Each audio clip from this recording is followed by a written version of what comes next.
Well, this is the Society X podcast. I am your host, Shod Harris.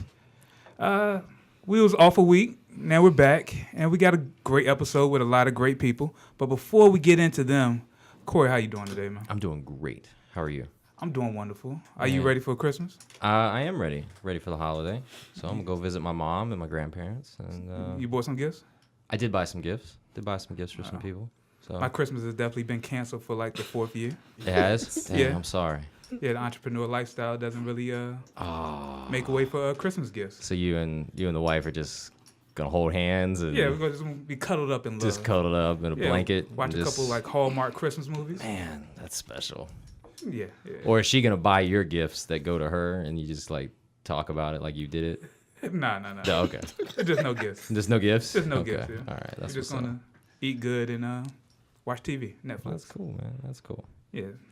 It sounds kind of sad. It is. It is really sad. I was just gonna let it trail off. So you might set up that GoFundMe account. That's all I need to do. You sound like a Black Tiny Tim. Like I can have a Christmas too. I feel like I'm gonna set up a GoFundMe, like Just don't end up like the family and Keaton. the Keaton family. No, what was the movie? The Charlie and the Chocolate Factory. With 4 people. Four people sleeping in one bed. That's the weirdest thing ever as an Yeah. adult. Like, why are 4 grown people in like a full-size bed? Because they were poor, Rashod. But it's a lot of feet going. They were poor. They I had get it. one bed. I get it. Well, we're not talking about that today. So today's episode, I felt like the need to.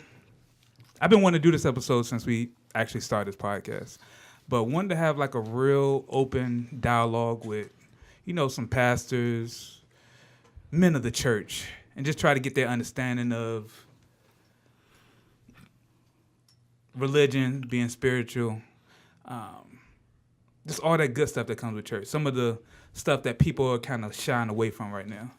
So we got 3 men, all the guys I know throughout my life. So we can start with got my man Pastor Rondell. How's everything? What's going on? What's happening? What's your set? What's your Oh man, What's what a segue! State your name, gangster. Yeah. No, I pastor Highway Ministries in Suffolk. Been there about 6 years now. We're church plant, came from Petersburg, which is our main location. My wife and I. Shout out to Bishop Gay. Yeah, so we been there 6 years. Been quite a bit of time as a youth pastor before becoming a pastor. So. Yep. So that's where we at. Oh, okay. Got my man from high school and college. Yes, sir. Knowing him for about 10, maybe going probably like 15 years or so. Yeah. Got my man Steven Dent. How's everything going? Everything's good, man. What's going on too, man? Things are good, man. So give us like a quick breakdown. How long you been pastoring and whatnot? Been a youth minister for about 2 years now? About 2 years. Yeah, I've been a youth director for about 2 years. I've been licensed as a minister for about a year. I'm at Greater Grace Church in Chesapeake off of Oak Grove Road. 8-year church, so we're kind of a young, small church. About 250. But yeah, been doing this for about 2 years now. Okay. And then we got Deacon Shaquille. Shaquille Sunflower out here. Salute, brother. How you doing, Deacon man? Shaq, I'm good, Shaq. What's up with you, man? Good, man. So how long you been in this game? I'm the young one at the table. Been going to Grace for about 3 years now. Greater Grace, like my bro Steve here, 700 Oak Grove Road. Come check us out. And I just recently became head of the Deacon Ministry, and I'm also the assistant youth director there. Okay, cool. So something new before we get into our first topic. Okay. That I want to kind of like hop into with something I like. There's a lot of stuff going on in society right now, as far as stuff that people should be paying attention to. Mm-hmm. Like, so I want to throw out the question: what are some things that's going on, even if it's like music, TV shows, movies, certain people that y'all might have just started to catch a whiff on that y'all are like really paying attention to, like in society. Like me personally, like one thing that I've been really like noticing is like how like Complex, like the magazine, they started like this whole media network that's kind of like been doing a lot of dope stuff as far as like the Everyday Struggle show. Mm-hmm. They got the show with Gilbert Arenas. Yeah. And they got Out of Bounds. right. Yeah. Then they got the Blueprint web series. So, what are some things that y'all are like paying attention to? I guess we can start with Kory. Since Well, since I work in media, I mean, I'm paying attention to a lot of stuff. So I'm trying to think. I'm big in this Netflix thing, Netflix originals. That's kind of where I'm at. I like to look forward to some of the stuff that is not having a traditional distribution. You know, you have movies that are going, you know, a long time ago, TV used to be kind of a dead zone, and now straight to DVD or straight to video used to be kind of a bad thing. right. And all of those things have kind of turned around, except for straight to DVD. That's still trash. But like, you know, television right now is crazy. And having original content on these online platforms is really raising eyebrows. So that's kind of where I'm at personally. Okay, cool. What about you, Shaq? I like to see different revenues and money. Like he said, Netflix thing. And also, I'm big on. I feel like you about to say Bitcoin. Or something. I just Like, yeah, I'm big on I this know Bitcoin I know trend. about Bitcoin for a while. I try not to buy into the hype a little bit because when it's crash, it's gonna crash. Yeah. And everybody gonna look real silly. Right. I like to ride the wave, but I'm into music. You know, everyday struggle, different forms of revenue, like you said, because it's easy to get on now, but it's how easy can you maintain it? Because Right, anybody can be famous in 15 seconds, but can you find other avenues, you know, to maintain it and make something of it? Gotcha. Okay, what about you? Music and sports, man. Anything in particular, any particular storyline you kind of paying attention to? I mean, of course, with the whole sports thing, that whole Kaepernick situation. I've been paying attention to the whole Roger Goodell thing a little bit more, because Roger Goodell, he like the trigger man in this whole situation, you know what I mean? So exactly like the whole politics situation with that, how they supposedly are raising money for us, but they really not. They're just picking pockets from, you know, other funds they've been doing and stuff like that. And then just music, I'm heavy into music, so like whatever rap is dropping, heavily listen to that. But those two specifically, because those two influence the culture the most out of anything, in my opinion. So, Do you practice the Quiet Storm voice before you came here? nah. Okay, this it is feels like I feel like that's not what you sound like when we're outside of the. So I can tell you. Okay, it's cool. All right. Oh, I'm low key like this all the time. Okay. All right. What about you, Rondell? Like, What he said too, definitely the sports. I've been following that. Matter of fact, I really haven't been watching too much football because of that. I'm a Raiders fan. Shh, don't tell nobody. you had a pretty good year for Yeah, a little second. It's whatever. Yeah. But been watching that, you know, the whole Kaepernick situation, just seeing how this playing out, and then seeing how 45 is able to, you know, to kind of move that needle. You know what I'm saying? Even in NFL. So I've been watching that. But two people this year that I've been watching different. I always watched them, always know them, but this year I've been watching them different. One is Bishop T.D. Jakes and Puff. Okay. I've been watching them different, and I think with Bishop Jakes, I think that book Soar, and you know what I'm saying, just him talking about entrepreneurship and kind of really talking about it from a spiritual perspective. That really kind of got me motivated, and then just watching Puff, man, you know, we did it, and just the energy, and like he's a marketing genius.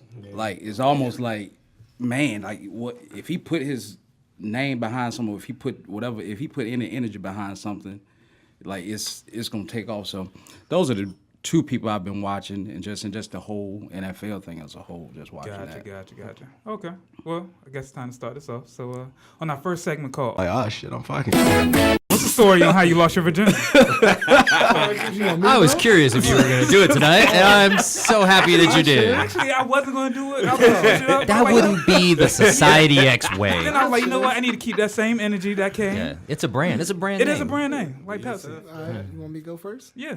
All right, cool.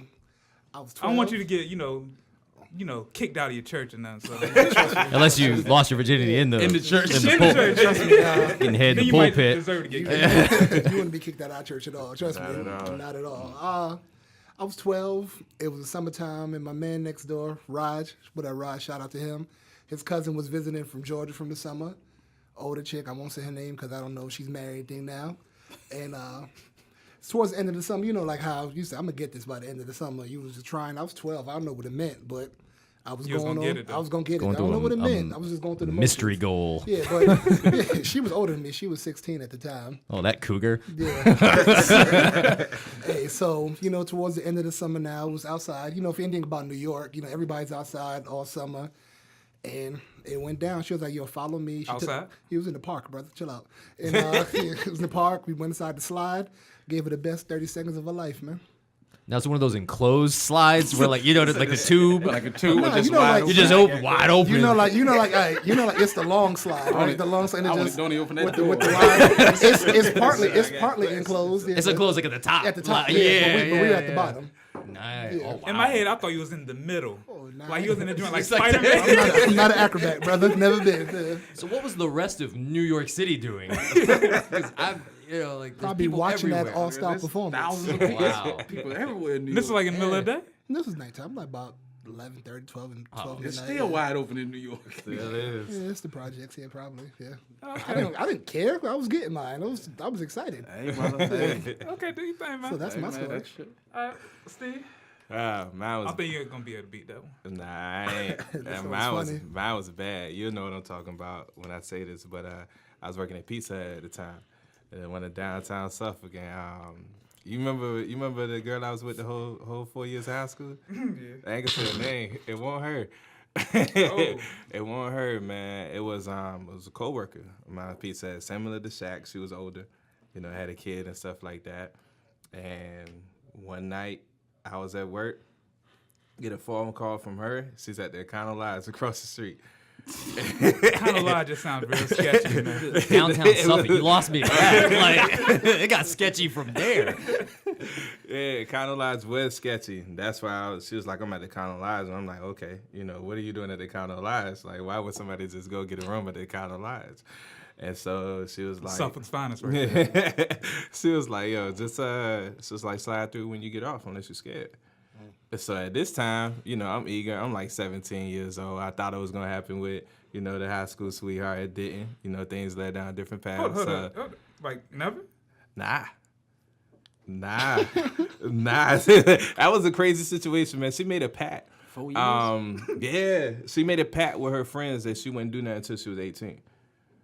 So Sounds real dumb, right? by the time prom came around, we weren't even together no more. So It's very selfish. yeah. But yeah, by the time prom came around, we weren't even together no more. So it was like one of those situations where, we ain't even trust each other. I knew she was out there messing around, so I was like, all right. But then, girl, I was sketchy about this whole kind of lies thing. I'm like, yo, why you at the kind of lies? Yeah, And so everybody then be sketchy about that. I'm about to get off, and as I'm about to get off, she like, okay, so you must be scared. And I'm like, you know what? Nah. So I went over there. Of course, she got a room in the back of the hotel, close to the trees. Everybody knows Suffolk is number woods out there, except for, certain parts. Mm-hmm. And so I go in, and she got the condom ready right by the bed. I wouldn't have You trusted use that. her condom? You use hers? Yeah, I did. Nah, brother. I wouldn't have trusted that. She got the condom right by the bed, and it was happening. It was. I ain't gonna say it was bad, but it was. I ain't gonna say it was bad, but it was pretty close. It was pretty close to bad. I just imagine you covered in like pizza dust. Still.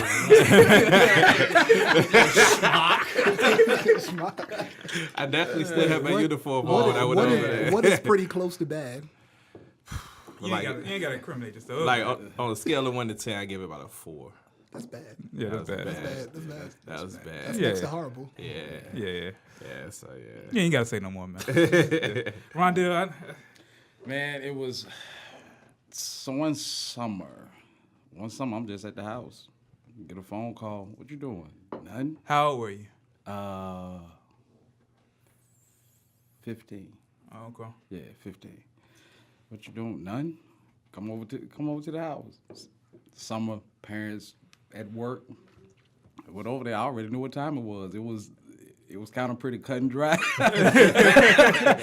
It was just that was it. But it was kind of lame though. So it was all that. Shout out to all the girls making requests. Like, all y'all, they told y'all what to do. Like, My toughest thing was actually getting out the house Really? because my dad was at the house. Oh, I was getting out the house. So I had to use his truck to get to it. And it was like 15 minutes up the road. But I had to use his truck. So I told him that I was going to help her brother play drums. because I played drums at the time. So I said I was going. That sounded so bad. That sounded like a lie. Anything else? I'm gonna help him play drums. But yeah, He got one drum set, but He likes to drum. that was it. That was pretty much it. Just say cut and dry. Just say it was whack, but Yeah, that's definitely right. all right, cool. So now we got that out the way. We can really hop into this conversation. Before we get into the questions, the reason I wanted to do this because, like with me, I can say spirituality. Spirituality has been a big thing I've been going back and forth on, but it's more so religion. Mm-hmm. And when I say that, I mean, like I believe in God, I believe there's a heaven and hell, all that good stuff. Mm-hmm. But religious people piss me off. There's really no other way of saying it. Yeah. Like, I believe, like, people that are in the church kind of push people away from the church. Absolutely. Got you. yeah. So, like, I've seen that too many times where people have been, like, quote unquote, church hurt. Yeah. Like, I've been part of that. My wife has, other friends and family. So, that's kind of why I want to just have a conversation with y'all since y'all are in the church, day in and day out, as far as things that y'all have noticed, things that y'all feel, and just y'all perspective on those type of things. So, how did y'all get into, like, the church or preacher? Or what was your life like before that? Let's start there. And y'all can just hop in. My life was pretty much fresh out of college. I was one of those people, like a lot of Baptist homes, where I went to church every Sunday, wasn't no option. So once I got to college and realized I ain't had to go to church, I didn't. Right. And once I graduated, same typical story as a lot of people, man. I was just out there smoking weed, doing whatever I wanted to do. And then how I got into church, my kind of similar story to what you just said. Like at the church I was going to in Suffolk, I kind of felt pushed away. Couldn't really trust anybody. I think it's eye-opening when you go to church every Sunday and you're being taught certain things, and then you see people outside of church and they're completely different. I think that messes with your mind when you're younger. So I wasn't in a mature state to be able to handle those things, and it kind of got pushed away. And then as far as getting back into the church, man, my wife got me back into the church. That was 100% her, man. She got baptized one day, and I went to go see. It was a nighttime baptism service, and fell in love with the church, ended up getting back in it, So I will say it's different perspectives in regards to when you're actually in a leadership position at the church. Yeah. It opens your mind to the other side. But yeah, I mean, that's how I got into it. My wife prayed for everything that's happened in my life. Everything that's happened, she prayed for it. So yeah, it's 100% due to her. I kind of come the same way. Grew up in the church, and then by the time I got of age, I was just like, I'm out, and did everything I felt like, I wanted to do at the time. And then right around about 17, my uncle, who was the uncle that I always looked up to, he was the sportsman of the family. He was that uncle. He started a church, which is the church that I pastor now.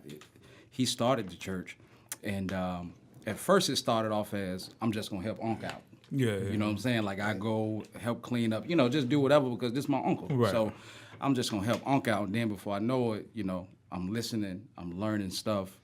Then I take something, I'm like, I'm going to apply this. I'm going to see if this will work, Yeah. And before I know it, I'm looking and my life is starting to change for the better. And a lot of stuff that I was doing, I really didn't have a desire to do it. I was really trying to focus on discipline myself in certain areas. And before I know it, I was teaching a Sunday school class. I'm like, how in the world?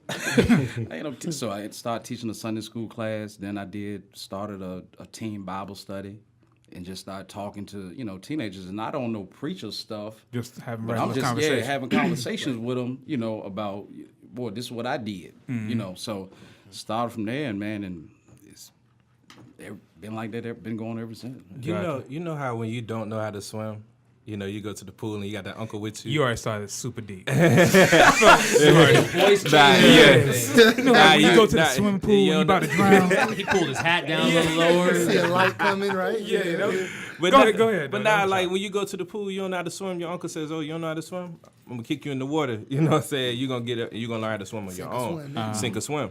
That's pretty much what my pastor did to me, man. I joined the church literally less than 24 hours. I joined the church on a Saturday Night Live service when my wife was preaching. So your wife preaches too? Yeah, she's been an evangelist since she was like 21. Oh, okay. Yeah, so at the time, we was just dating, and I joined the church, and the next day, we had an 8 o'clock service. My pastor calls me up to the office.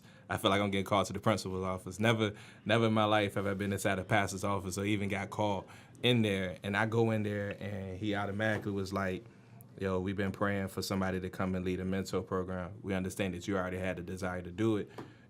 Made me in charge of the mentor program in less than 24 hours. Every position, when I became a deacon, he was like, "Yo, I want you to be a deacon." You know what I'm saying? It was like one of those things like, all right, cool. And then as far as the pastor thing, like not pastor, but as far as being a minister, I actually went back and forth on that for a while when he came to me and presented it to me. But when it was time, because he told me 2 years beforehand that it was going to happen, then when it finally happened, it was like, all right, it's time. Mm-hmm. Okay. So, yeah, man. Yeah, my pastor made me sink or swim, pretty much. What about you, Shaq? I concur. I grew up in the church, like my two brothers over here, but I was kind of like, I always had to go to church because of my parents, but I was still in the streets. So, like on Sundays, I was in the streets. I was in the church, but... When you say streets, were you selling drugs? Allegedly. my mother might watch this. Yeah, my mother might watch this, allegedly. But, ran with the gang, all that. So, but it was crazy because everybody in the hood went to the same church. Like, all my dudes, we were in gangs, but we'd be young trustees, young ushers, and you would never know the difference. But then when I came to college, I stopped going to church like everybody. I'm on my own now. Nobody telling me to wake up. Sunday morning, I'm drunk from Saturday night, so I don't have to wake up. And I was going to a church out here where I just didn't feel a part of it. Like, I was there, but I just didn't feel welcome. I was standoffish alone in the corner. Nobody ever came up to me. Sit on the back rows with the rest of the youth. I sat close. I sat up front still. I sat close, but off to the corner. Still nobody came up to me, introduced themselves to me, so I didn't really feel welcome there. Then Steve, my boy Dan over here, he invited me to his church, and it just took off from there. Like, I felt the vibe. I felt welcome. 20 people came up to me and hugged me the moment I came in. They made me feel real, made me feel welcome. Then I was thrown into the fire like him, became a deacon just off a question. Okay. So, I feel like we just hop into some real questions. It's cool. Let's do it. Why do y'all feel like I feel like the church right now faces like a lot of criticism. Right. Yeah. Just from pretty much everybody. Yep. Like, why do y'all feel like that's the case? Because there's a lot of phony, fake people in church.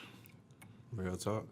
I Like mean, a lot. it's, Just no other answer. There's a lot of phony, fake people in church. People's expectations are not really managed when it comes to, and that's why I was saying earlier about, learning the perspective of actually being in leadership and not, people give this perspective of church people are perfect. Right. So whenever somebody in church messes up, so it's the church's fault because the church gives away that perspective. Why? Perfect. Because every time somebody does something wrong, the church is so critical of what that person does wrong. But when it goes back on the church, it's, we not perfect. Right.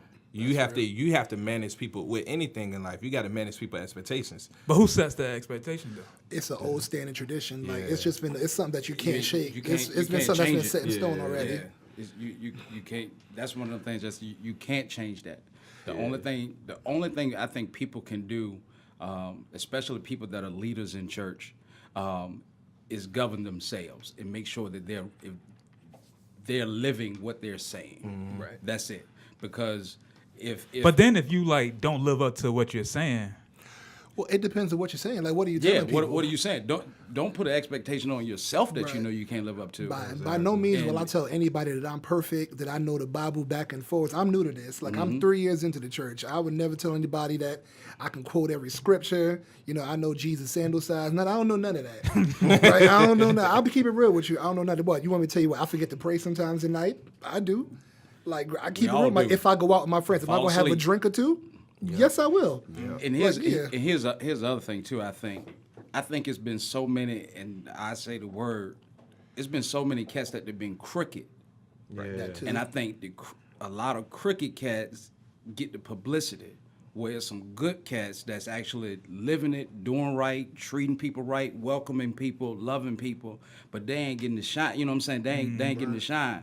But whenever the pastor take off with the money, that's CNN News. Yeah. You know what I'm saying? That's the first story they're gonna That's run the with. first story. But if the pastor feeding people, clothing people, helping the community, not taking from the community, a lot of that stuff we don't hear about it. So I think with a lot of people, when they see those type of stories, that's what make them say, that's why I don't fool with the church. Right. That's why I don't mess with the church. Real. Preacher always taking the money, but not knowing it might be a church 3 miles up the road from you where it might not be as large, but it got just as much love, is doing just as much helping the community. Yeah. Now, what do you say to some of the more crooked kind? Because in my opinion, you have people that don't live the word, which you could chop up to maybe they're trying their best, but they're failing somewhere. Yeah. Mm-hmm. But if you're a crook, you're a crook. Yeah. And I would like to, but you have to know that you're a crook. Yeah. Yeah. There you are, How does the church generally feel about that? Like, where do you say that person's a crook, or do you put him or her in the same category as the people that are telling you to not drink but they're drinking? Like, how does that work? I mean, I wouldn't necessarily say, to call them a crook or anything like that, but I just, for people like that, when they expose themselves, I just know who I can trust and who I can't. Mm-hmm. Like he was saying, you just got to be true to yourself. Like, I'm a minister, yes, but my people know you pull up beside me, you're not gonna hear Kurt Franklin, you probably gonna hear Future. You probably gonna hear, saying something different. You just gotta continue to be true to yourself. But I wouldn't necessarily be crooked. Just know who you can trust and who you can't, and then let them deal with themselves on their own. But like if somebody exposes themselves, and if that's really truly who they are, because you have a lot of people that get into preaching because that's something that they see done. You go to church and you see your pastor, he got a Benz one year, he got a BMW the next, and you're like, oh, that's something I might want to get into. So you're saying like preaching is like being a rapper now? It can be. In some aspects, it can be. Yeah. Some instances. I mean, from what I can see, you have superstar preachers, and you pastors, have people that make a decent living for themselves. So I wouldn't put it in any different category as something you just aspire to want to do. Yeah, it's all about if you see your pastor, living large, you might be like, well, I want to do that. Yeah. Same thing you do. I would like to believe same thing you do for an engineer or any other type of thing. Yeah. I always think of Peter Popoff when I think of the crooks, man. They're also crooked Just televangelist. turn it to BET at 3 o'clock in the morning. That's my Hold on, you said Peter Popoff? That's his master's real name. Popoff. Peter Popoff. Yeah, he's a crooked televangelist. Yeah. He on BET at like 3 been o'clock caught in the several morning. times and still getting He's still people on TV? money. Like, I've Still never heard getting- his name Still before. getting people Yeah, money. he- Yeah. Just Google. Just like, Google him how he yeah. got caught and all that. He did And that can't be his real name, He Peter started- That's his Popoff. real name. That's his real That's name. my fantasy football name, Peter Popoff Gospel Hour. Wow. He was doing the miracle water. The miracle water. That was his second scam, yeah, the $20. miracle You get a water. little vial of water From the and Holy Land, and you just sprinkle it on your bills, and yeah, everything will be taken care of. Yeah. And He's then not the guy that was like whipping people with his coat. The was code, it? now that's another dude. Yeah. And then what he was doing too, he was getting the radio signal Radio in his ear frequency and from his wife. He would get people to fill out information on cards before they attend the church. Like, what do you pray for? Right. Oh, and someone would put, I want to pray for my hip replacement. And then he said, oh. And then his wife would read him and tell it to him in his ear. He had an earpiece, and so he would go up, and it would look like he knew what that person was really going through. He'd be like, "Is there someone in the crowd with a hip replacement?" And you'd stand up like, "Oh my God!" Yeah. Okay. Does someone got a cap on their head, look like a dusty condom? And you'd stand up. So, Real so fucking cute. yeah, real cute. It's got a little pouch. I like my little beanie man. Well, You now bald, man. you're pulling your beanie down. Before you had the little. You gotta have someone here when you ball. Yeah, when you bald, man, you gotta have a nice little Scully, Scully gang gotta be nice, yeah. Yeah. Well, you should keep trying. Scully's not nice. It's ribbed. Real. It's ribbed for your pleasure. So when it comes to like being perfect, do y'all feel like y'all church congregations like look at y'all as perfect? Definitely not. Nah. Definitely not. Nah, we set the expectation. I was gonna say I set the standard. I Yeah. set that expectation. So how do you set the standard? Like, do you just like? You tell people, you be real with yourself. Like when they first asked me to preach, like I told my story, Like I sold drugs allegedly. I was in a gang. I've been shot at. I almost had my life ended. Like, so who do you expect me to be? Like, so if God didn't judge me, he allowed me in, who are you to judge me? You see what I'm saying? You be real with yourself. Like, do I listen to rap? Yes. Do I curse? Yes. Do I like the company of young ladies? Yes. Like, so I'll be real with you. So therefore, when you see me out having a drink, don't look with the shock face, because I told you already. Now, with that being said, Oh yeah, you can't be wild You drunk can't. on bars, none of that. yeah, I mean, yeah, of So course, lines None of of that, coke. yeah. You have to, Completely yeah. off then You also have limits. to Yeah. walk the fine line, yeah. of course that, but like the way we carry ourselves at our church, we can't do this at every church. Oh, definitely not. I mean, I've preached in a hat. You know, I me preached too. last time I preached with a bandana on. Bandana, Like, my do-rag, yeah. yeah, we get creative control at our church. What year was you know that what with the I'm saying? bandana? This year. Like this was This this is year, this year. last Why? month. We had a Because theme. the theme was war ready, so we had everybody okay. dressed in Okay, fatigue yeah. and stuff like that. So I had a fatigue bandana. thought just or a something random June. Oh, or something. nah. but like, we have themes. My we mental do, picture is like a no limit reunion. what's crazy? That's, Me from and the outside X. looking in, from the outside looking in, that's what it looked like, because we all had on like fatigues and like Yeah. army bandanas, so it would have looked like that. I set the expectations just by being an open book, but like I Right. say, in every church you can't do that. Not at all. Yeah, and that's it. Being an open book. Yeah. Same thing. You didn't been to my church. I preach in anything. You know, I dress how I feel. You know what I'm saying? You do wear 3-piece suits though. I do well. Yeah. Just say, Yeah. but I dress how I feel. You Got it. also, sorry, cut you off. Oh, yeah, sometimes I'll put on a suit. Sometimes I'll put on a t-shirt. You know what I'm saying? I just do it. I don't have a, and I think what we repeat, I think people grasp. And I think one of the things that I did even when we started is I wanted to create a culture where people then look to me as somebody perfect, because the day I fall, you know what I'm saying, it's gonna be some. So don't look to me as being this perfect person. Me and my wife got a joke all the time. Like if I got my iPad, she'd be like, I pray no music goes off on your iPad while you're in the pulpit. You know, because that'd be you know what I'm saying, pretty because you know you might hear Ross. You Yeah, know what I'm yeah. saying. So I don't put this expectation or try to set this thing that, you know, that because I have this title, that because I do this, it don't make me any different from the dude that's sitting in the back. Exactly. You know what I'm saying? Right. Like, we're no different. And I try to communicate that through showing love to people, talking to people, having real conversations with people. Because at the end of the day, coming to the church, it's not our job to judge you Not at all. in what it is that you do. Because you might be doing this, I probably got something that I'm doing too. That, you know, so it's when we create that expectation like we perfect and we try to put ourselves up. Yeah. That's what messes people up, and that's what messes us up. Why do you think that some churches do that though? Some sell a level of perfectionism and to not do X, Y, Z, and then others are a little more liberal and open. Why? Well, it's like a lot of things with the church, especially with the church, everything is set in stone. Like they follow on what quote unquote tradition. You're supposed to come to church in a suit.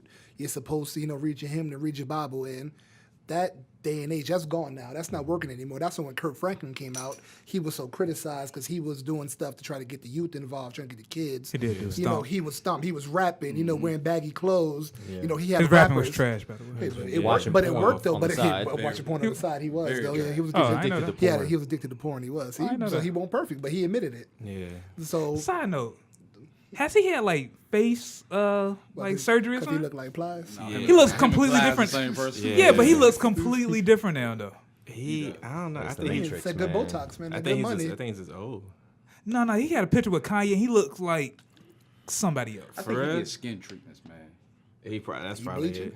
Yeah, I think he gets some type of skin treatment or something. That's probably it. I don't know. That's wild. That That's that probably it. peel thing, that chemical Speaking peel. to the they mic. be doing. Them chemical peels they be doing. Yeah. Yeah, I think he might be doing that. Oh, okay. So, brother Shaquille mentioned that he likes the company of young women, right? One young lady. Oh, One young lady. You want to throw that out there? So, I feel like this is gonna be a deep dive. Okay, go ahead. But Go ahead. as preachers, do y'all feel like women have been attracted to the power that y'all have? Fishing with dynamite. Yep. You're fishing with dynamite. Especially when you work around the youth. It's easy. fall into that trap. The quickest way to a mother is Yeah, through their to child. their child. It's easy to fall into that trap. It's too easy. So easy. It's too easy. I done had. Glad you clarified that because when you said around the youth, I got a little worried. Hey, no, sir. So what type of youth are you talking about here? All right. Good. Yeah. And he saved you there. Yeah. Appreciate that, brother. Yeah. Yeah, they definitely are. I mean, you hear stories all the time of women that sit in the front row, and be wearing not wearing certain stuff. I think people, not even just women, I think people are naturally attracted to that type of power. You know what I'm saying? When people see the difference that you're making and they look at their own lives and they can't find nobody like what you're presenting, I mean, it just automatically brings forth an attraction. So, but yeah, I mean, I put it like this. I wasn't getting the kind of attention I was before, so. Youth pastors always get all attention. Yeah. Really? I mean, I was one. Youth pastors get all attention. Yeah. I'm telling you, man, because it's a lot of dead. Unfortunately, it's a lot of deadbeat dads out here. Yeah. It's a lot of dads not doing their jobs and stuff. So Yeah, because I know a couple women. Shout out to Brittany. That like goes after. Not say goes after, because she doesn't do that. But I know other women that say, you know what, I'm attracted to people that are in the church, like guys that are like preachers, which to me sounds super creepy for some reason. Okay. I don't know, it sounds off. Like, I just want to go. I'm curious. What's the appeal? Have you noticed, and maybe it's just my experience, but you notice like the term power couple only gets thrown out a lot with preachers and wives and stuff like I that. don't know, me and my wife are considered a power couple. Oh, okay. Yeah. We'll power to y'all. But like it's the power. Honestly, it's the power. Some people like that spotlight. Some people like that shine and stuff like that. And then some people, it's a charisma thing, Right. Yeah. You know what I'm saying? For a lot of preachers, the most confident they are is in the pulpit. Yeah. Outside of the pulpit, they're really And you got to know how to speak. they're nobody. People. I mean, I ain't gonna say they're Public nobody. speaking, things like that. They don't have the attention on. They don't have that shine. on Yeah. them. So for a lot of them, for a lot of women, they see him. They see the preacher. That's his moment. That's his time. But you don't know what he like at the house. You know, I guess so you see a whole building filled with people that are just enamored by you. by this person. Yeah. So It's still kind of weird. No, it's definitely weird. Yeah. It's definitely weird. So, since y'all are, preachers and pastors, and with the first topic, y'all said that y'all all had sex before y'all got married. You're not married, then? No, sir. Oh, okay.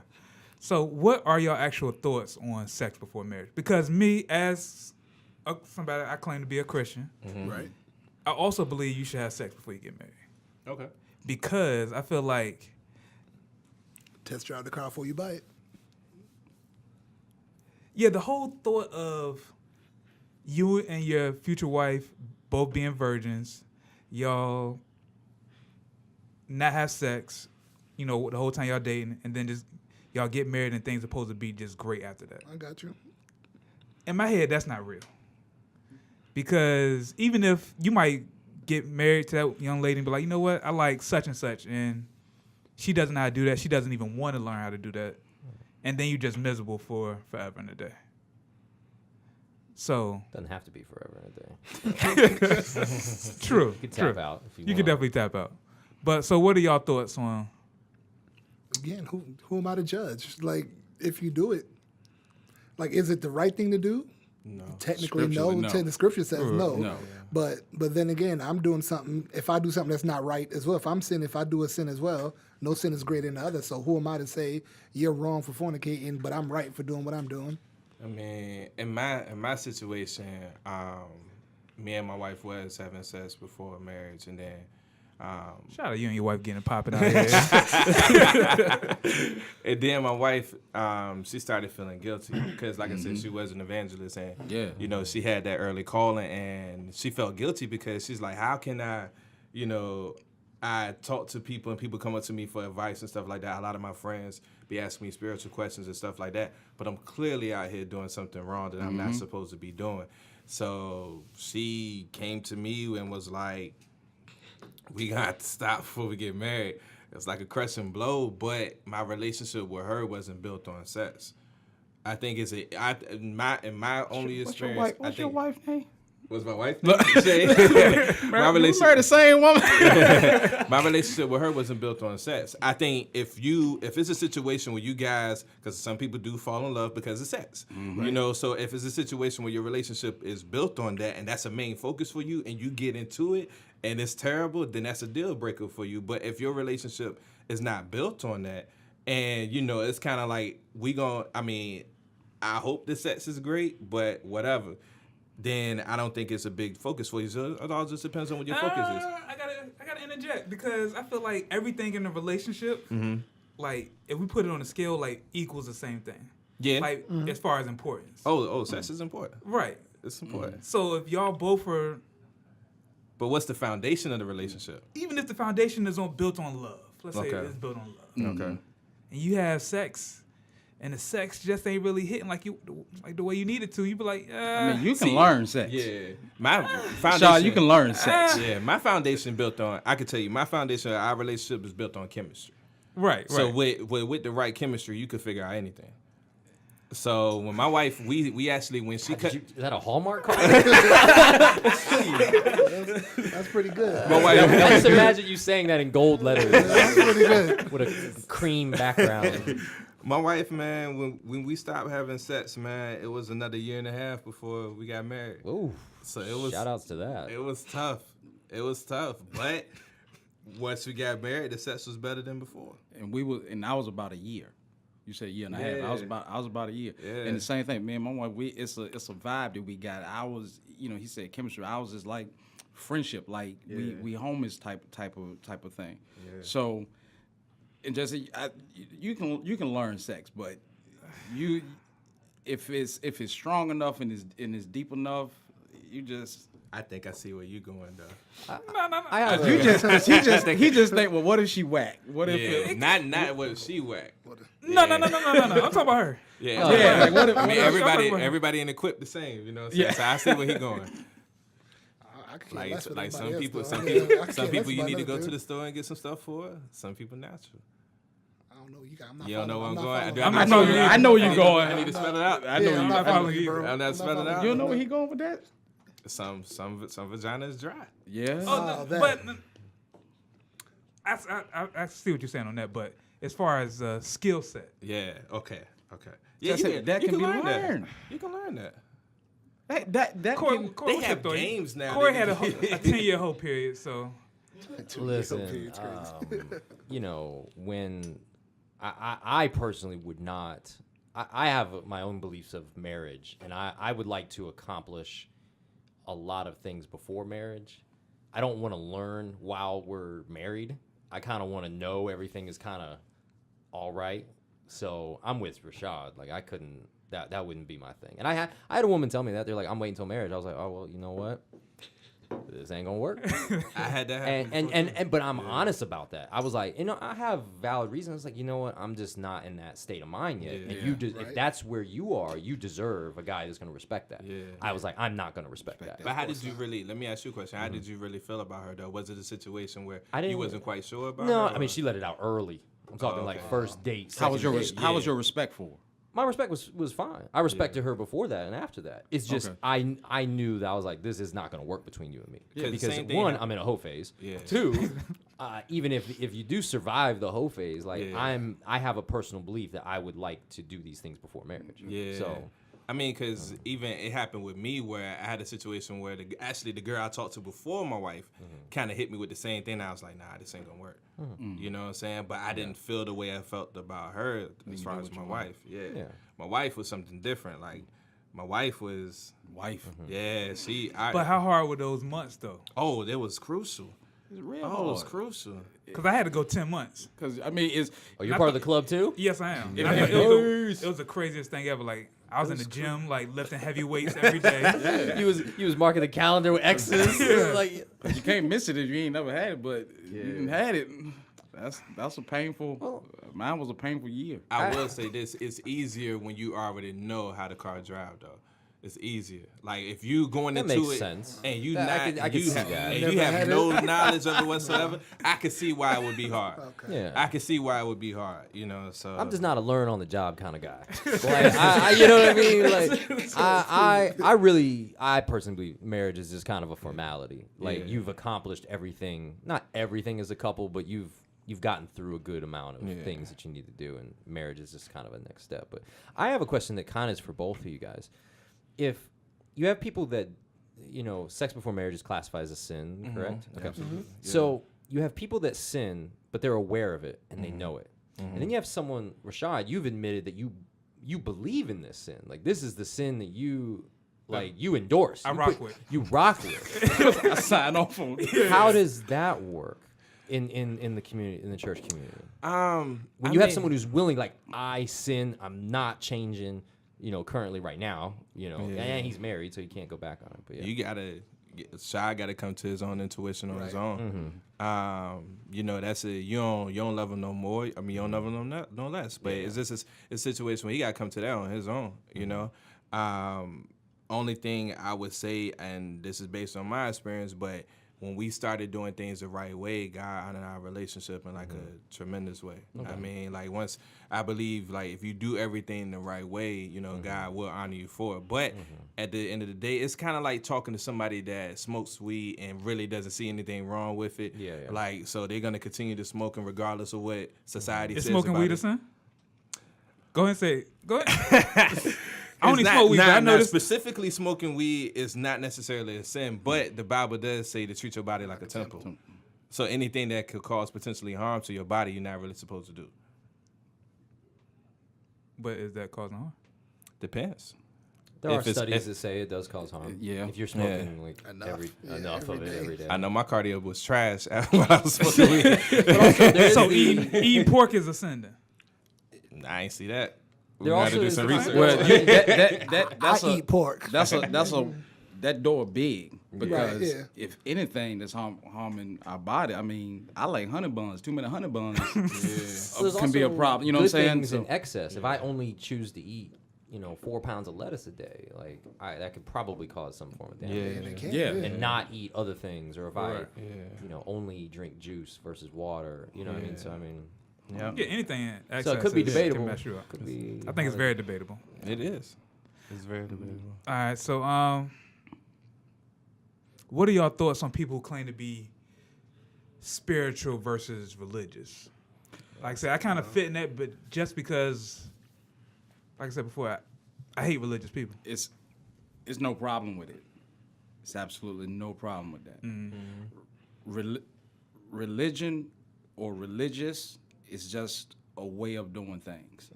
Anybody can do anything religiously. You might work out religiously, wash your car religiously, you take pictures religiously. So religion is just doing something over and over and over. I talk to a lot of cats that would say stuff like, man, I love God, but I don't like church. Yeah. Right. You know what I'm saying? And they think something wrong with them.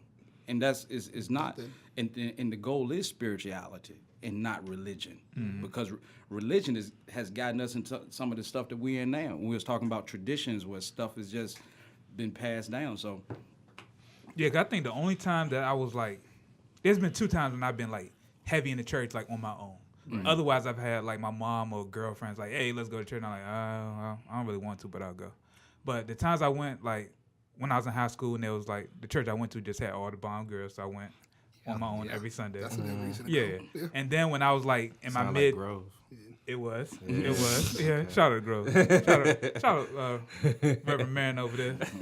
And then when I was like in my mid-20s, I went to a church in Hampton called Calvary Community Church, Bishop Francisco.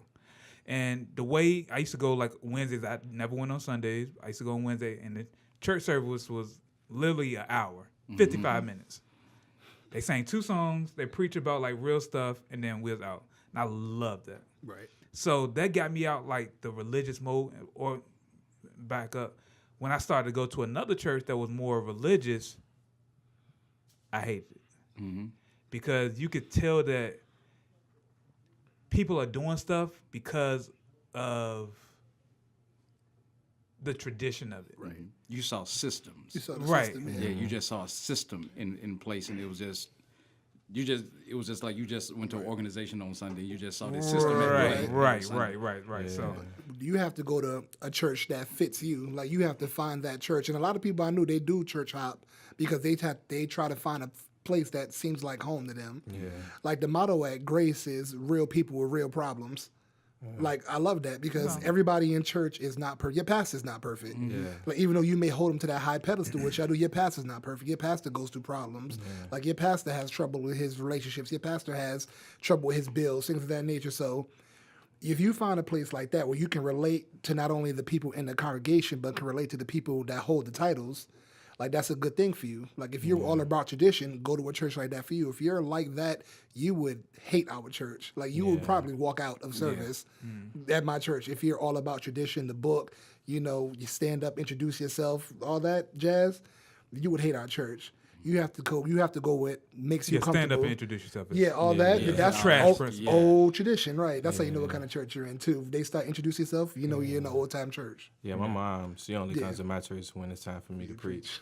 She ain't come to my church no other time. Shout out to Mama Dent. Because my church is like real radical. But I think the only difference, honestly, is the church. Like I feel like spiritual people feel like they love God, but they don't necessarily need the church. And religious people, are active in church. But it speaks to your point. I mean, your interest was the girls, but it was something that interested you about church. Got you in the door, though. Yeah, and that's the thing about church. And there's a like, lot of girls too. yeah, churches have to learn how to adapt, man. That's pretty much what it is. I preached out when I preached out Suffolk for the first time. It was First Baptist Orlando, and the church was like real traditional and stuff like that. And it was kids there, and I switched up how I preached.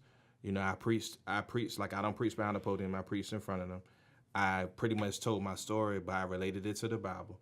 And it was like 7 kids that gave their life to God because they appreciated something real. Right. Yeah, everybody can't get with that loud hollering, that hooting not and for stuff me, like yeah. that. Churches have to learn how to adapt, and they have to learn how to bring stuff that interests people to get people back into it, so people can feel like, okay, like I need the church. Like, cause now it's to a point where my sister was one of those people where she felt like, she's spiritual and she loves God, but she don't necessarily need the church. Now she's at church every Sunday because she found something that sparked her interest. And she found, and I'm guessing she found something that actually dealt with her spirituality. Exactly. You know what I'm saying? She didn't go to a place where she, like Shod, where she just saw a system in place. So, Okay. I have a question. You guys are all from a Christian perspective, I'm assuming. Yeah. How do you feel about other religions? I don't really have a problem with it unless like it gets to like a back and forth challenging kind of thing. Like I respect your religion, because you're entitled to believe whatever you want to believe. But I'm not gonna challenge your process of thinking and what you believe, and I don't think it should be vice versa. Right. Okay. I think certain people, they'll start to question, ask your pastor how you feel about this and stuff like that. And I don't really think it's time. I respect what you're doing, respect what I'm doing.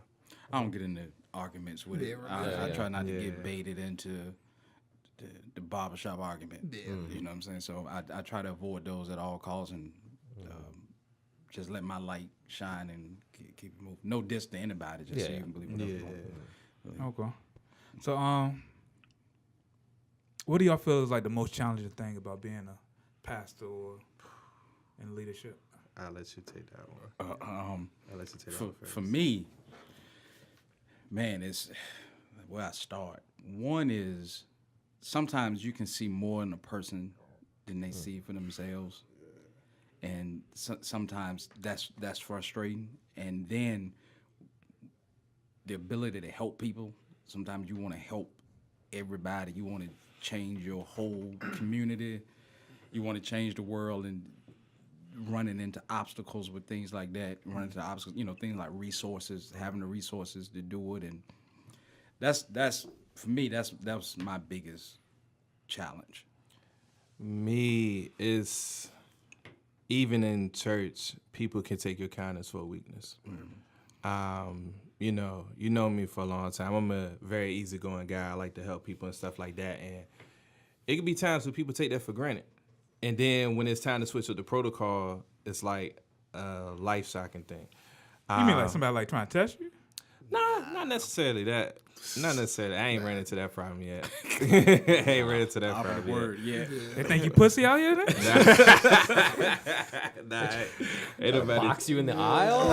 Ain't nobody tried me. I've had one or two issues with dudes in church, but not necessarily that go to my church. I just can't imagine some brawlic church fight. I mean, I wouldn't say You fight, better think but it's again, some brother. yeah, I wouldn't say think fight, but again. it's some conversations that need to be had. word. But nah, I'm just talking about like, cause I'm a youth pastor, so I deal with kids, and a lot of times people take certain, like for example, parents that can't get their kids rides to certain events, they tend to lean on you because you're gonna say yes and come pick them up. When you come to find out, they could have brought their kids to the church just for this being event the lazy. whole time, or if it's an event that we decide, like I threw a Gym Jam event I've been doing it for the past 2 years now with the church, and we do it out Berkeley, Southside Boys and Girls Club, and this year we wanted to make a donation to the church, and the year before it was free, we paid for everything, 71 kids come out. This year we say we're going to charge $5 and use that money to make a donation back to the Boys and Girls Club, and all of a sudden we shrink down to 40.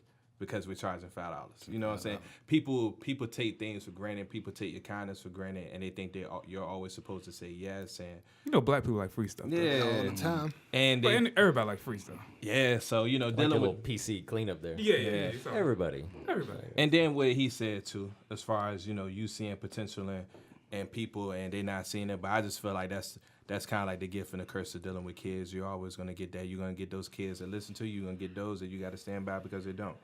So, but yeah, people definitely take your kindness for granted, for sure. Okay.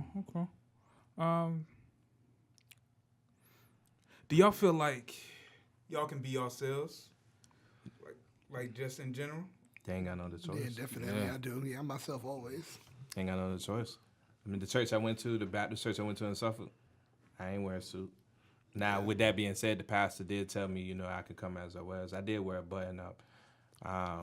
If a suit For effort. yeah, if a suit require, and I got some looks from some deacons. I was like, he should have a suit on.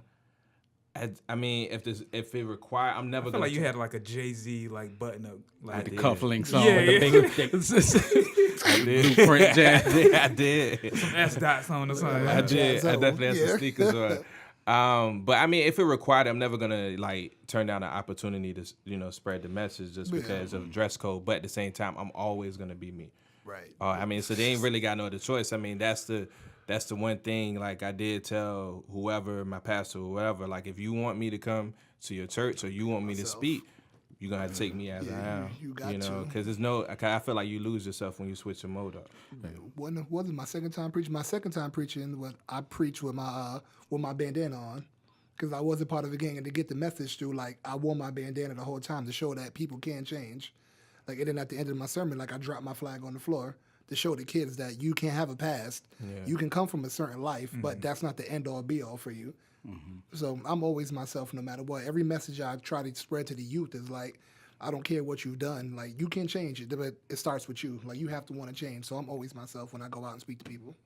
The whole time you was talking about that, I was thinking of you still rocking the bandana. I mean, my head it was for a message. Like, it was for a message. I feel like you shirt got is it on blue. you right now. Yeah. The bandana was red. Oh, okay. Hoodie's blue too. I think the thing that helps people the most is when we are ourselves. I think it's the authenticity of us, of our personality, that helps people the most. You know what I'm saying? When people can see that we ain't trying to front, we ain't trying to act like the preacher on TV, or we trying to be this, but like this just who we are, Do you feel like people are themselves around you? And the reason I ask that is very random, but I always think of, how like you're just driving on the interstate and like a cop car pulls up, and then you automatically go this 60. safe driver. Yeah. And they might not even be thinking about it. Like, I'm just trying to get home. Like, I'm trying to hit 70 real quick, but y'all being all slow in the interstate. But so, like, do you feel like Very few. Yeah. Very few. I and y'all probably know the same thing with, it's very few people in my congregation that feel like they can be, but I got another group of friends, Right. like they knew Rondell.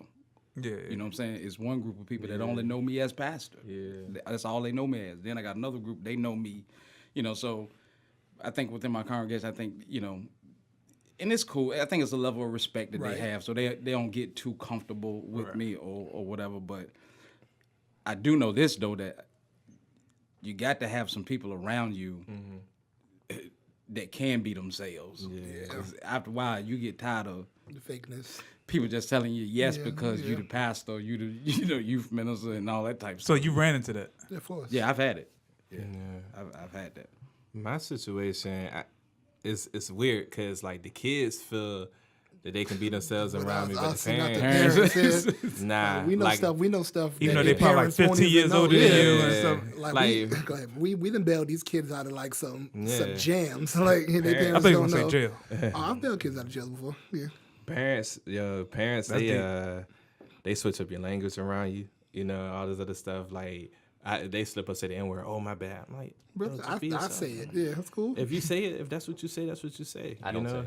Yeah, so We appreciate that. so problem. but No part nah. I mean, it just depends. Like if they only see you in the church aspect, then they are gonna switch up around you. But if they know, like they see you in both aspects outside of church and stuff like that, that's where you make the relationships is outside the church. It's not inside. Exactly. The church. Church is just bringing the message home, man. Where church is supposed to be the safe haven where you come and we all going through something together, but we gonna pray with each other. We're gonna help each other get through it. But outside of church is where you make your connections because they really get to see who you are. Okay. So yeah, man. My kids, they bump whatever music they want to in my car. I give an aux cord. Yeah. Yeah, giving the Oscar. Like, yeah. Okay. Some of it be trash, though. A But. lot of it be trash. So last real question that I have before you trying to wrap this up. Like, I meet a lot of older people who probably been like in church all their life. And it seems like I've noticed like after a certain age, like especially like our parents' age, they become like addicted to religion. Yeah. Like my mom, my mother-in-law, a couple other women, like they only watch, the Word Network and all they talk about is like Jesus. They're buying the miracle water. Yeah. It's like a whole bunch of like stuff that like you don't even have a real life anymore. All you talk about is like God and religion. Like there's still other stuff going on that you can like have a good time with. Like, so do y'all see like people that are actually like addicted to religion? Yeah. I think it's just, honestly, not even to get real deep, I just simply think it means they know their clock is ticking. That's dark. That dark. That's dark. very- You're on the highway and you took us off the highway. I mean, just be honest. Like, if you know your time is coming to die. an end, you getting Get old. right- get right with 'em, You getting man. old. You want to get right. So I mean, I think that's just simply. I think that's a large part of it to it. I think after a while they are accustomed to a certain thing. But I thought you was just gonna be like they in church every Sunday, stuff like that. They Word Network and all that other stuff. I just think they I be like, Mom, there's way other popping TV shows on Yeah. here.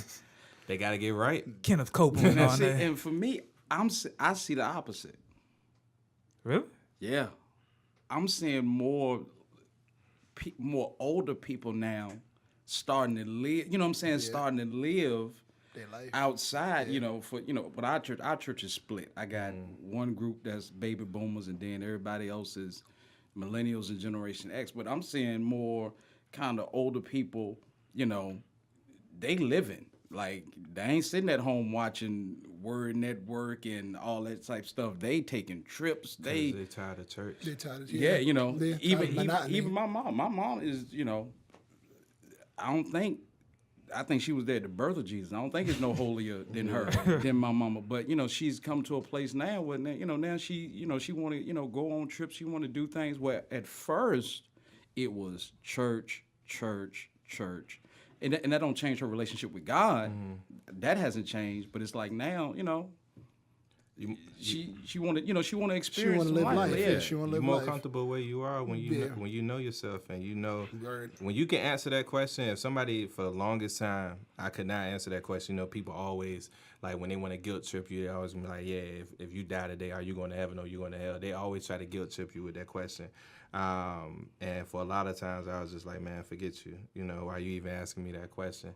But if I look at my life now and I can answer that question, I feel like I'm going to heaven so I can live. You know what I'm saying? I feel like if you can't really answer that question, you're going to be watching a lot of Word Network. Drinking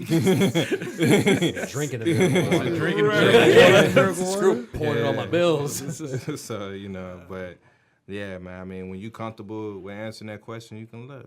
It's freedom.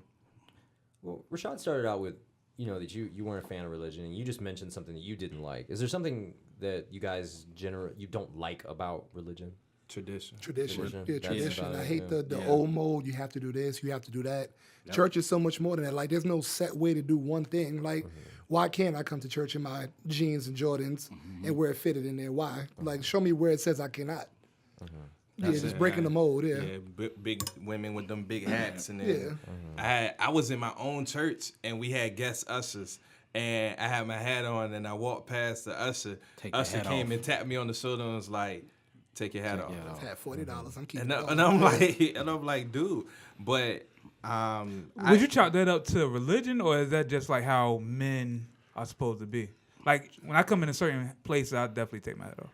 I think that's religion. Cause I mean, if you look at it, when you go to certain places though, they're not gonna tap you on your shoulder until you take your hat off, unless it's like military or something like that. But like, if I go into a restaurant, I'll take my hat off. Okay. Now, how do you combat that? Have you had people question your legitimacy because of your actions? All the time. Yeah, I've had people actually say to my pastor, like, why does he do stuff the way he does it? I've had people question the fact that I wear hats when I preach. Not every time. Sometimes I don't, but it just kind of depends on what our theme is, how the feel is, and stuff like that. Have people question why I'm so radical, but the crazy thing about it is us operating the way we do, we're more efficient than people that's strictly by the book. We get out of church quicker on youth Sundays than we do on a regular Sunday, and we don't have no script. We don't have no programs. We don't have no tradition or anything like that. I mean, of course, certain things like communion you got to still do, but we get out of church in an hour and a half, maybe an hour and 45 minutes, whereas on a regular Sunday, at any other church, you in there for like 2 hours at least. And it's a certain age bracket that we always looked at as we the rebels. How do you, Steve? How do you? I'm 31. 31. I just turned 37. So we are that age group that is that kind of. It is a group that looks at us like they don't know what they doing. They young. Why they doing? Like we broke the mold on some stuff. So we do catch a lot of heat. From that. Do they think that you're not necessarily doing things the way they did it, but do they think that you're not delivering the message you're intended to deliver? Oh, they ain't got no other choice but to see that we are, because it's the results. Just like with anything else, it's the results. Like we went from having maybe 20 to 30 kids every Sunday.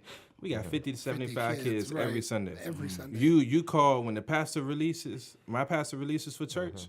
Almost half the church gets up because it's kids. Because it's kids. Cause so you ain't got no other choice, regardless of how I do it. You ain't got no other choice but to see the results. Okay. And it's I not, just didn't know if they were questioning just your methods, but also questioning like whether this is deemed right or wrong. They question in the both. religious They question sense. both. And the rest, Yeah, they 'cause question both. I got questioned by my grandmother. Like my grandmother, like Rondell's mom. My grandmother is church. Yeah. Like opens the church Monday through Sunday, always there. When I called her, told her that, your grandma, guess what? All of a sudden, my pastor made me a deacon, and her first thing was like, "But babe, how you gonna be a deacon and you're not married?"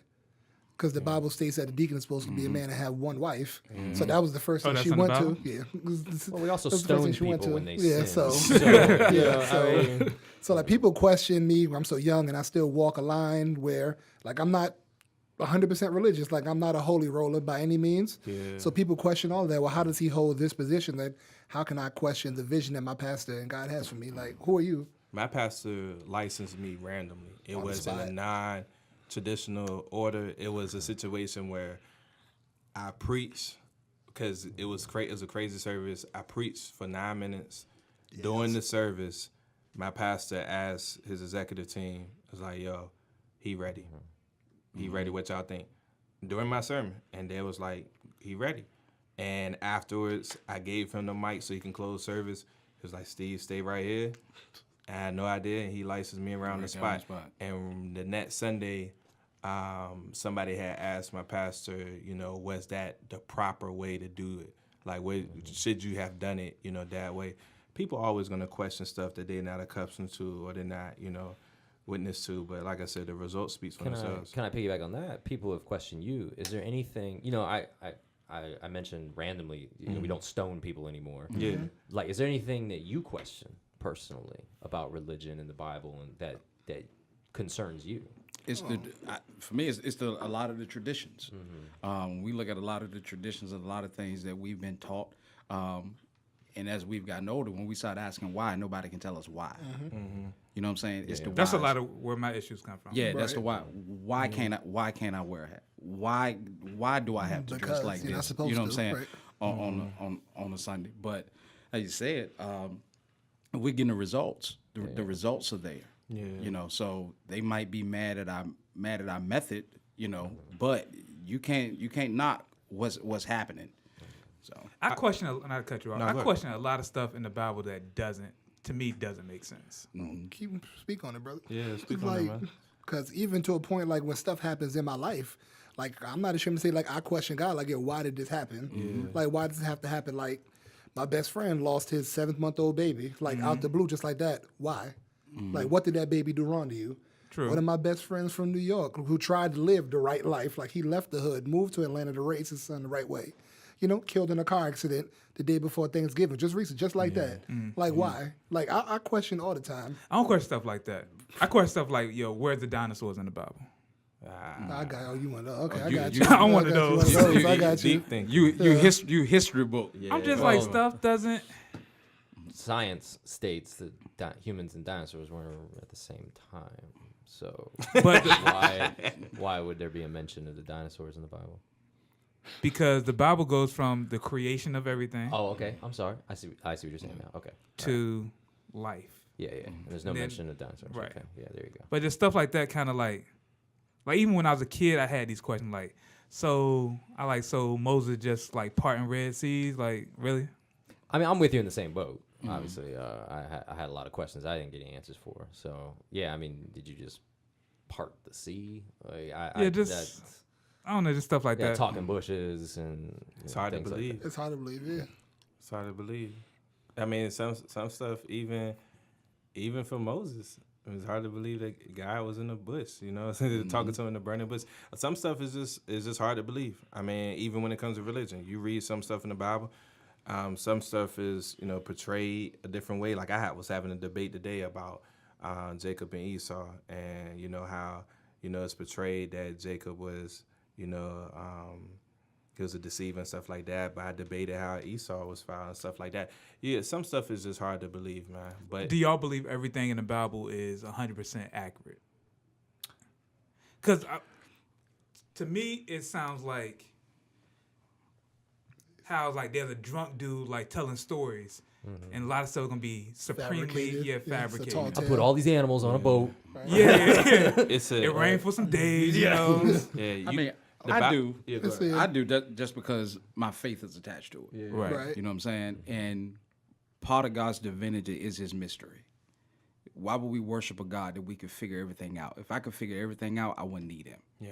That's good. And then a lot of people treat the Bible as if the Bible was written by God.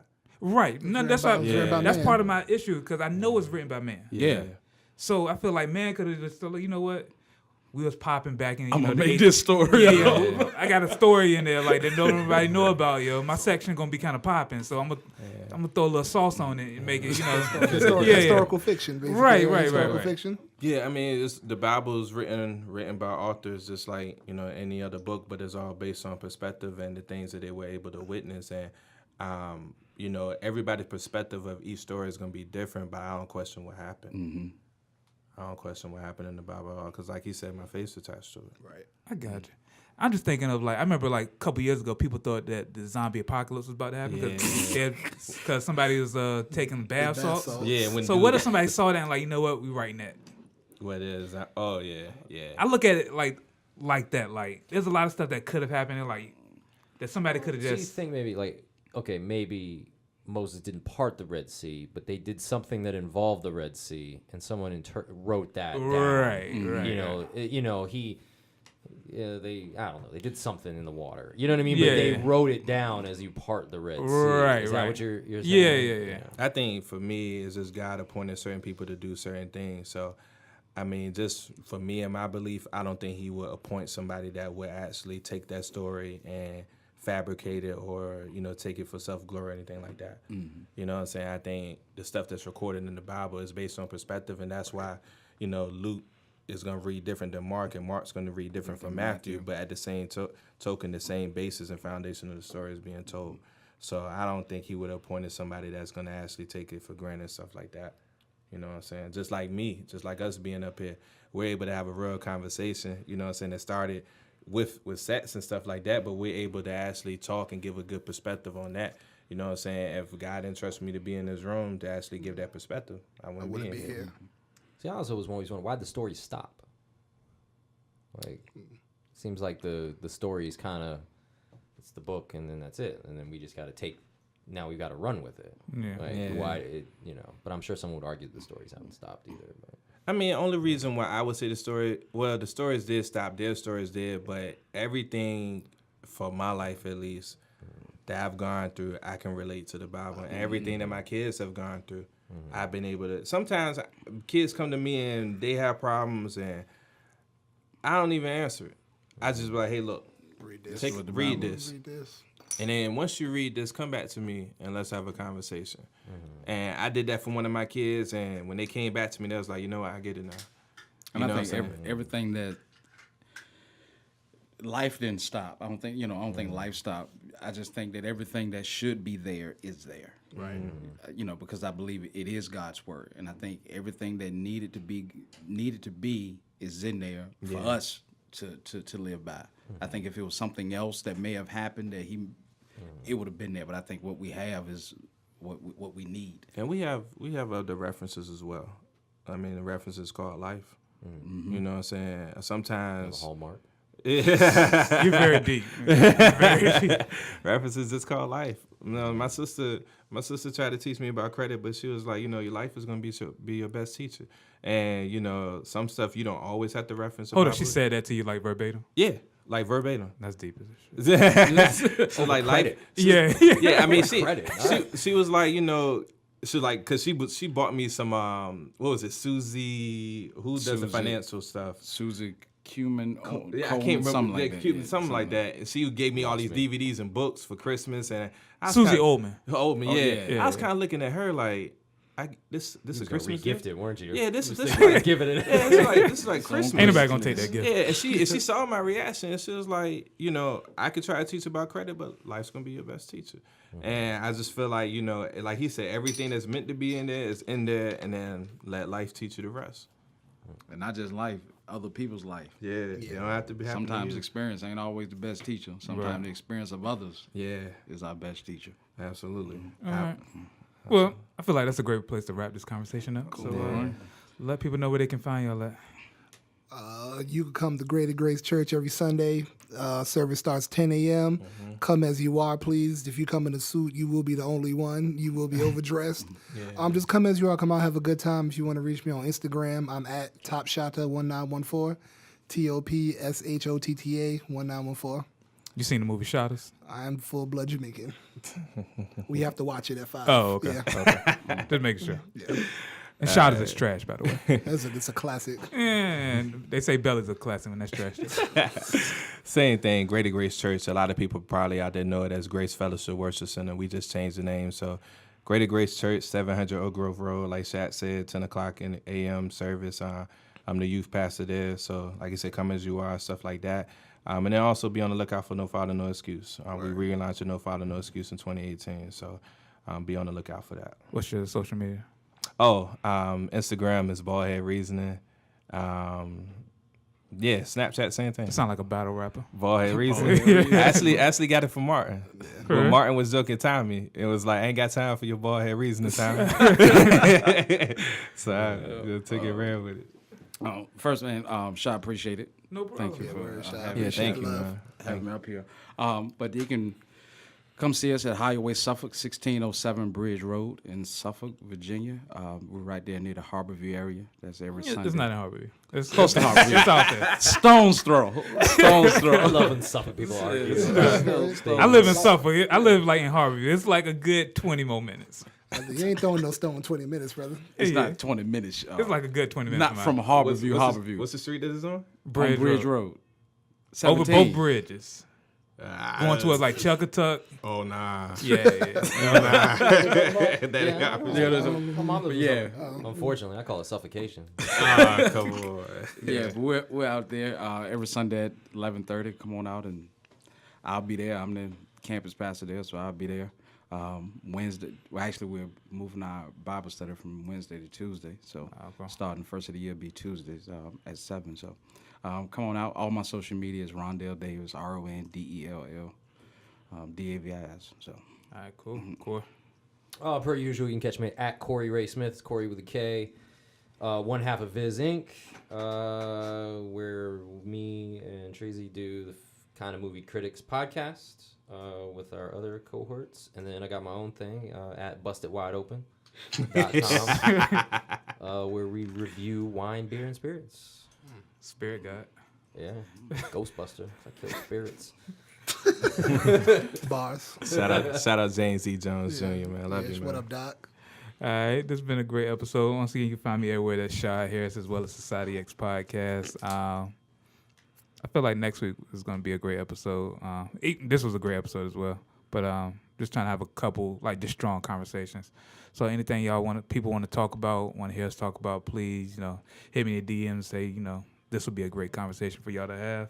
And that's pretty much it. So good day, good evening, good night, Society X Podcast. Thanks for listening.